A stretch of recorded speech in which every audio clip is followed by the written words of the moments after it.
Wade Wilson, the Deadpool Killer's drastic transformation in prison.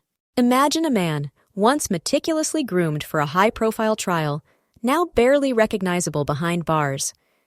This is the story of Wade Wilson, the Deadpool Killer, and his shocking descent within the confines of Florida's prison system. Give a like and subscribe. Leave a comment. New photos of Wade Wilson have surfaced, painting a grim picture of his life on death row. These images, obtained through a Freedom of Information request, offer a stark contrast to the carefully constructed image he presented during his trial. The photos were published by blogger Melissa Jade, known for her coverage of true crime cases. The images, taken between 2023 and late 2024, reveal a significant physical deterioration. These are not the images of a man seeking redemption, but rather a stark reflection of the brutal realities of prison life. The contrast is jarring, forcing us to confront the consequences of his actions and the system that now holds him accountable. The changes in Wilson's appearance are undeniable. He appears to have gained a significant amount of weight, a common occurrence in the sedentary environment of prison. His teeth are visibly broken or missing, suggesting a lack of proper dental care. This is a common issue in prisons, where access to healthcare is often limited. His hair is unkempt, a far cry from the stylish cut he sported during his trial. Even his jaw appears misaligned, possibly due to an injury or lack of medical attention. Bandages are frequently visible in the photos, hinting at potential injuries or health problems. These details paint a picture of a man struggling to survive within the harsh environment of prison. Adding another layer to this disturbing narrative are self-portraits taken using a prison tablet. These tablets, used by authorized inmates, offer a glimpse into their daily lives. The tablet's automatic self-portrait function captures a range of hairstyles, from a buzz cut to surprisingly long curls. These images offer a strange, almost voyeuristic, look into Wilson's attempts to maintain some semblance of self-expression. These self-portraits, while seemingly mundane, highlight the isolation and monotony of prison life. They also reveal a continued, albeit perhaps subconscious, desire for self-representation. During his trial, Wilson attracted an unusual amount of attention, particularly from women. Some even wrote letters to the judge, pleading for a lighter sentence. These supporters cited his appearance and perceived potential for rehabilitation. They claimed that medication had improved his facial structure, suggesting a belief in his capacity for change. This fascination raises uncomfortable questions about the public's perception of criminals. Why do some individuals, even those convicted of heinous crimes, attract such attention and support? The phenomenon highlights the complex interplay of attraction, empathy, and the desire to see redemption, even in the darkest of cases. It forces us to confront our own biases and the narratives we construct around those who commit terrible acts.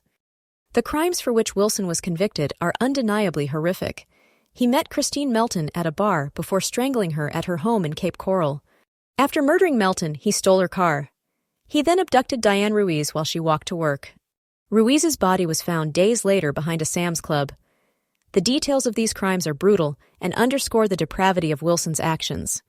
These acts of violence serve as a stark reminder of the victims and the devastating impact on their families and communities. It is crucial to remember the human cost of these crimes and to never lose sight of the suffering they caused.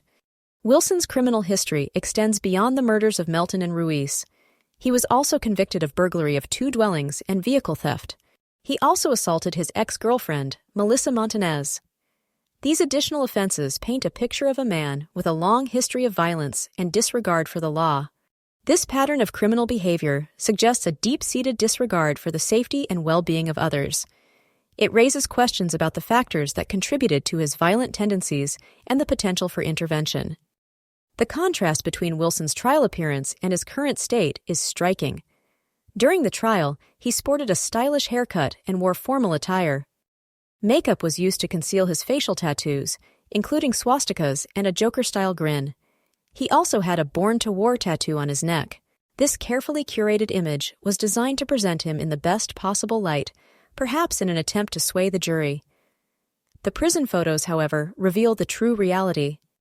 The stark difference highlights the performative nature of the trial process and the lengths to which individuals will go to manipulate perceptions. It also underscores the futility of such efforts in the face of undeniable evidence. Wilson's behavior in prison has been far from exemplary. He has accumulated at least 10 disciplinary violations and is currently in disciplinary confinement at Union Correctional Institution. This restricts him from receiving regular visits. He also attempted to escape with his cellmate. He was the primary planner and instigator of the escape attempt. He even attempted to set up a getaway car. In 2023, he pleaded nolo contendere to smuggling drugs into prison. He was sentenced to a fine and 12 years in prison, concurrently with his death sentences. He also survived a drug overdose at Lee County Jail in 2023. An investigation uncovered a conspiracy to traffic illegal drugs into the jail, and 4 others were charged in the incident. These violations demonstrate a continued disregard for rules and authority, even within the confines of prison. They also highlight the challenges of managing inmates with violent tendencies and the prevalence of drug use within the prison system. Despite the overwhelming evidence against him, some women continued to see a chance of recovery in Wilson. They argued that his appearance reflected positive change due to medical treatment. This belief, however misguided, speaks to the power of hope and the human desire to see good in others. It also highlights the potential for manipulation and the dangers of romanticizing criminals. These justifications, while perhaps well-intentioned, ultimately ignore the devastating impact of Wilson's crimes on his victims and their families. They also perpetuate a dangerous narrative that minimizes the severity of his actions. While awaiting trial, Wilson applied multiple tattoos on his face. These included a swastika under his right eye and another tattoo on the side of his head. These tattoos, symbols of hate and violence, further solidify his image as a dangerous and unrepentant individual. They also serve as a permanent reminder of his beliefs and actions. The decision to acquire these tattoos while awaiting trial suggests a defiance and a lack of remorse. It also raises questions about his mental state and the factors that contributed to his radicalization. The contrast between Wade Wilson's curated trial image and his current state in prison is stark and unsettling. It highlights the harsh realities of incarceration and the often brutal consequences of criminal behavior. It also underscores the complex and sometimes disturbing nature of public fascination with criminals. The story of Wade Wilson serves as a cautionary tale, reminding us of the importance of accountability, justice, and the enduring impact of violence. What do you think about the public's fascination with criminals?